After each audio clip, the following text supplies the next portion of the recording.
Saúl y la divina de Endor. Es nuestro estudio número 25. 1 Samuel 28, versículos 11 al 17. La palabra del Señor nos dice: La mujer entonces dijo: ¿A quién te haré venir? Y él respondió: Hazme venir a Samuel. Y viendo la mujer a Samuel, clamó en alta voz y habló aquella mujer a Saúl diciendo: ¿Por qué me has engañado? Pues tú eres Saúl. Y el rey le dijo: No temas. ¿Qué has visto?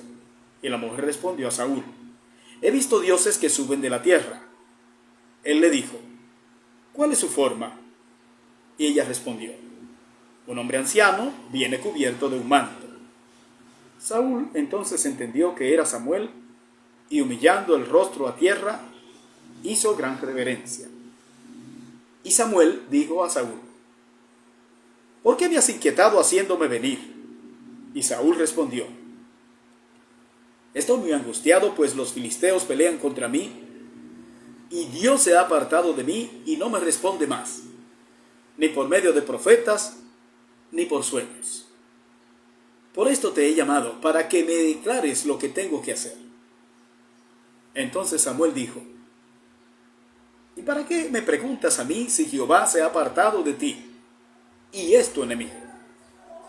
Jehová te ha hecho como dijo por medio de mí, pues Jehová ha quitado el reino de tu mano y lo ha dado a tu compañero David. Que el Señor bendiga su santa y bendita palabra. Saúl fue el primer rey de Israel. Y de lo primero que nos habla la Biblia sobre Saúl es acerca de su imponente presencia física. Nos habla de su corpulencia, de su hermosura y de su juventud. Era descendiente de la tribu de Benjamín, el más apuesto varón en toda aquella comarca. Como el pueblo de Israel buscaba un rey humano y al parecer le importaba más la apariencia que los valores espirituales que pudiera tener su gobernante, Dios entonces les concedió lo que su corazón deseaba. Y aquí se cumple el dicho que expresa que los pueblos tienen los gobernantes que se merecen. O sea, de la forma que sean las gentes, de esa misma forma será su gobernante. ¿Por qué? Porque el gobernante sale del seno de la misma nación, sale del seno del mismo pueblo. Dios ordenó y dio instrucciones entonces a Samuel para que ungiera a Saúl como rey de Israel. Dice la Escritura: mañana a esta misma hora yo enviaré a ti un varón de la tierra de Benjamín, al cual ungirás por príncipe sobre mi pueblo Israel, y salvará a mi pueblo de mano de los filisteos. Porque yo he mirado a mi pueblo por cuanto su clamor ha llegado hasta mí. Y luego que Samuel vio a Saúl, Jehová le dijo: He aquí, este es el varón del cual te hablé. Este gobernará a mi pueblo. Primer libro de Samuel, capítulo 9, versículos 16 y 17. Y así entonces lo hizo Samuel, tomó a Saúl y lo ungió con aceite como era la costumbre. Dice la Escritura: tomando entonces Samuel una redoma de aceite, la derramó sobre su cabeza y lo besó y le dijo: ¿No te ha ungido Jehová por príncipe sobre su pueblo Israel? Primer libro de Samuel 10:1. Entonces Samuel convocó al pueblo para presentarles a la persona que Dios había elegido como rey y para anunciarles cuáles serían las leyes del nuevo reino. Pero en las palabras que Samuel dirigió al pueblo de Israel estaban incluidas unas amonestaciones a la nación por haber desechado a Dios como su rey, por pedir un rey como tenían las demás naciones. Hermanos, cuando buscamos nuestra propia determinación sin considerar a Dios, no nos podemos quejar de los resultados catastróficos que vendrán. Eso es lo que define definitivamente el reinado y la vida de Saúl: un verdadero y lamentable desastre. Muy pronto el pueblo se dio cuenta de la falta que habían cometido delante de Jehová. Pero el amor de Dios por su pueblo es inmutable. Así que Dios ha de utilizar aún las decisiones equivocadas para transformarlas en una oportunidad de crecimiento. Porque Dios no puede negarse a ser misericordioso. Aún en medio de esa mala elección, Dios está dispuesto a ayudarles a salir adelante. Claro, siempre que muestren un corazón arrepentido. Porque si no, mire lo que dice. Mas si perseverareis en hacer mal, vosotros y vuestro rey pereceréis. Primer libro de Samuel 12:25. Una de las cosas buenas que había hecho Saúl fue arrojar a los encantadores y adivinos de la tierra de Israel, según los plantea primer libro de Samuel 28:3. Pero debido a su falta de carácter, él mismo violó esta disposición. Pues él, en su desesperación, sabiendo que ya Dios lo había desechado, fue y consultó con una adivina. De forma clandestina llega hasta la famosa bruja en la ciudad de Endor, porque de otra manera, esta medium no se hubiera atrevido a recibirlo. Primer libro de Samuel, capítulo 28, versículos 8 al 10. Este acto tan desafortunado fue la gota que derramó la copa del cúmulo de iniquidades cometidas por este hombre que desperdició la más grande oportunidad de su vida. Vamos a ver algunos aspectos de este incidente de Saúl y la adivina de Endor. Un episodio tan discutido en las Sagradas Escrituras. En primer lugar, Saúl actuó en contra de sus propios principios. Como rey de Israel, Saúl tenía el deber de erradicar de la nación toda práctica hechicera que lesionaba la integridad espiritual de los israelitas y que ofendía al mismo tiempo el nombre del Señor.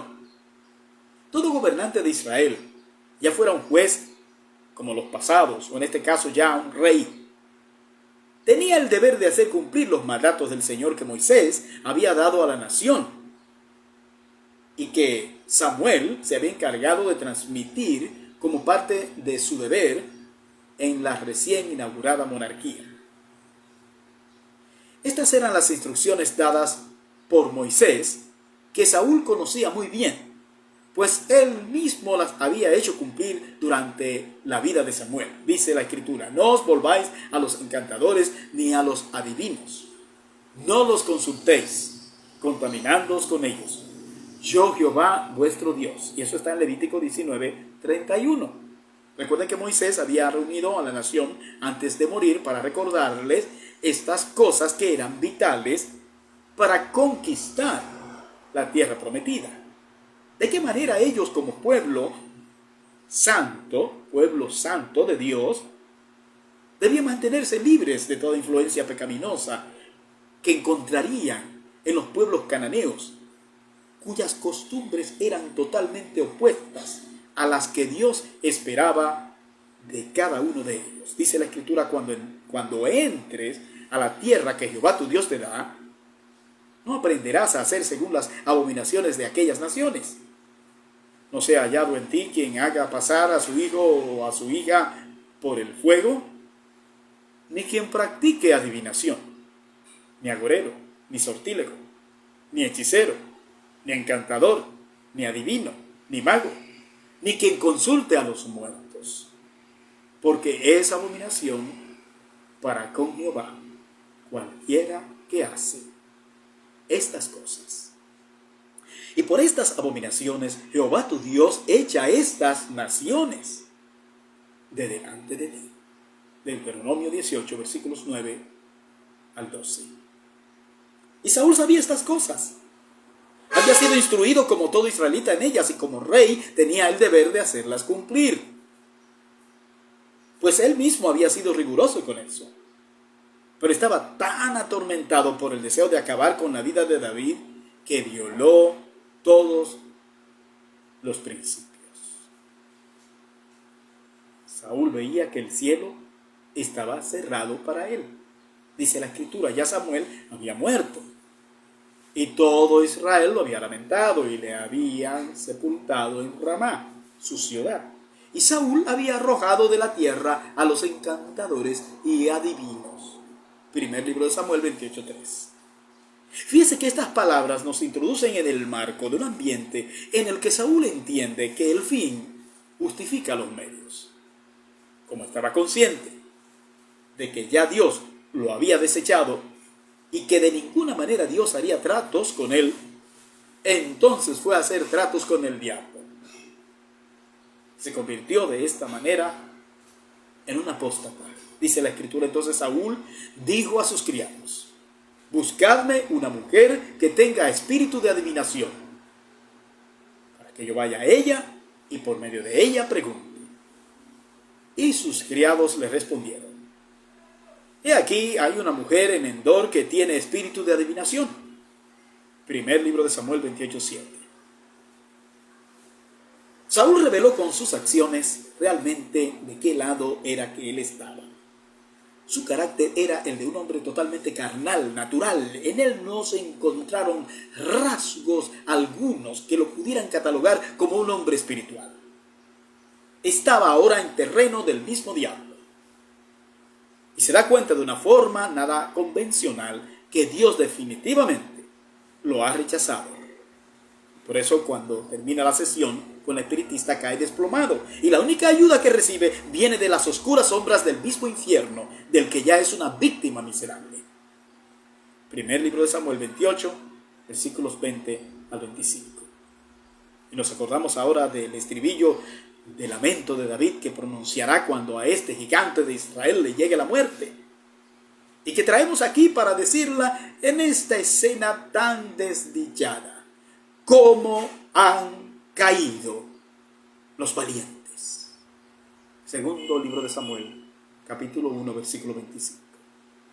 En segundo lugar, Saúl actuó movido por el miedo, por el terror a sus enemigos. Y es algo paradójico que Saúl, el hombre fuerte de Israel, tenga miedo de los filisteos. Porque el pueblo lo había elegido precisamente por su corpulencia física, porque daba la apariencia de ser un superhéroe que enfrentaría a los enemigos, cualesquiera que estos fueran. Dice la Escritura, y cuando vio Saúl el campamento de los filisteos, tuvo miedo y se turbó su corazón en gran manera. Primer libro de Samuel 28:5. Pero ese fue precisamente el problema. Que los israelitas juzgaron al hombre por la apariencia y aún el propio Samuel fue impresionado por la imponente figura física de Saúl. Y esta es la razón por qué Dios amonesta a Samuel cuando le toca elegir al sustituto de Saúl en la casa de Isaí, el padre de David. Dice la Escritura, y Jehová respondió a Samuel: no mires a su parecer, ni a lo grande de su estatura, porque yo lo desecho. Porque Jehová no mira lo que mira el hombre, pues el hombre mira lo que está delante de sus ojos, pero Jehová mira el corazón. Primer libro de Samuel, versículo 16, versículo 7. Saúl era el hombre que debía ser fiel a Dios y defender la integridad de la nación a costa de su propia vida, porque era el rey de Israel. Pero aquí lo vemos entregado a prácticas totalmente contrarias a las que Dios había ordenado. Moisés, como hemos dicho en sus discursos memorables, había dicho cuál debía ser el carácter de ese rey que gobernaría Israel cuando Dios les hubiera dado posesión de la tierra prometida. Pero Saúl fue todo lo contrario de eso. Usted puede leer en Deuteronomio 17, 14 al 20 y va a ver esas características. Finalmente, Saúl actuó movido por su obstinada desobediencia. ¿Usted sabía que Samuel tuvo que llegarse unas 3 veces memorables hasta Saúl? Y la última de ellas, la tercera, increíblemente, tuvo que llegarse a Saúl después de muerto, nada más y nada menos que en medio de una sesión espiritista orquestada por el atormentado monarca. Y en este escenario tan ambiguo, Samuel enfrenta por última vez las locuras de este desafortunado personaje. Recordemos, en la primera vez que Samuel tuvo que amonestar seriamente a Saúl, fue cuando éste se atribuyó a sí mismo la función sacerdotal al ofrecer sacrificio en Gilgal. Eso está en primer libro de Samuel 13, versículos 7 al 10. Saúl era muy impulsivo y esa condición de su carácter lo hizo actuar locamente, atribuyéndose dignidades que no le estaban permitidas, como eso de ofrecer holocausto, un oficio reservado para los sacerdotes exclusivamente. Y por este motivo Samuel le profetizó cómo Dios lo había desechado como rey y que en un tiempo no muy lejano sería sustituido. Dice la Escritura, mas ahora tu reino no será duradero. Jehová se ha buscado un varón conforme a su corazón, al cual Jehová ha designado para que sea príncipe sobre su pueblo, por cuanto tú no has guardado lo que Jehová te mandó. Primer libro de Samuel 13, versículo 14. La segunda vez fue cuando la desobediencia de Saúl llegó a ser tan perniciosa que provocó la conocida sentencia del profeta de que el obedecer es mejor que los sacrificios y el prestar atención que la grosura de los carneros. Primer libro de Samuel 15, 22. Esta vez, entonces se confirma el rechazo divino contra Saúl y hasta el profeta incluso se aparta definitivamente de él. Esto marca el designio divino de sustituirlo como rey de Israel y poner en su lugar a David. Y ahora, como dicen que la tercera es la vencida, nada más y nada menos que después de muerto, Samuel es traído por Dios del más allá en un acto sobrenatural para dar el veredicto final acerca de su inminente caída. Dice la Escritura, entonces Samuel dijo, ¿y para qué me preguntas a mí si Jehová se ha apartado de ti y es tu enemigo? Jehová te ha hecho como dijo por medio de mí, pues Jehová ha quitado el reino de tu mano y lo ha dado a tu compañero David. Como tú no obedeciste a la voz de Jehová, ni cumpliste el ardor de su ira contra Amalek, por eso Jehová te ha hecho esto. Y Jehová entregará a Israel también contigo en manos de los filisteos, y mañana estaréis conmigo, tú y tus hijos. Y Jehová entregará también al ejército de Israel en mano de los filisteos. Entonces Saúl cayó en tierra cuán grande ira, y tuvo gran temor por las palabras de Samuel, y estaba sin fuerzas, porque en todo aquel día y aquella noche no había comido pan. Primer libro de Samuel 28, 16 al 20. Saúl finalmente sucumbió ante su propio carácter y obstinación, actuando aún en contra de sus propios principios, violando toda ley humana y espiritual. Saúl se destruyó a sí mismo y a su familia, lo cual trajo gran luto a la vida de David, quien a pesar de todo le tenía gran estima. Ese es el final de los que se empecinan en hacer su voluntad y pervertir el derecho, viviendo de espaldas a Dios. Dios te bendiga.